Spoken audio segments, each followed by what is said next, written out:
Tangled web of lies. I watched my husband run his hand along my best friend's arm under the dim glow of the bar, all smiles and inside jokes, while I forced myself not to look at her husband sitting across from me. Every laugh they shared felt like a nail in the coffin of a marriage I thought I understood, and every time my husband leaned in too close, I clenched my fist tighter around my drink, pretending I didn't care. My best friend's eyes flicked to me, full of confusion and a hint of guilt, and I wondered if she could feel the electric current of secrets buzzing between all four of us. Halfway through the night, my husband slipped away with her to the patio, leaving me with her husband in the crowded booth. He shot me a look that said he knew exactly what was happening, but his hand found my thigh under the table anyway, and I let it stay there.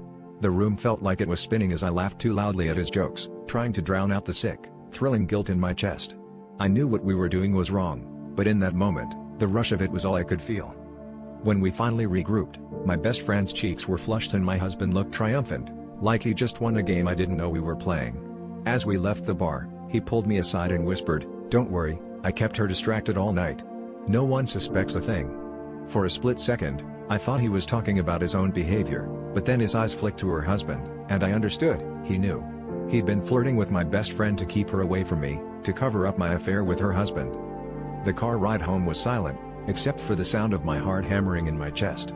My husband didn't look at me once, he just stared out the window, jaw clenched.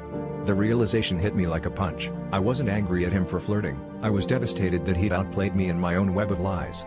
I always thought I was in control, but in that moment, I knew I was just as lost as everyone else, trapped in a mess of my own making, unsure if I wanted forgiveness or just a way out.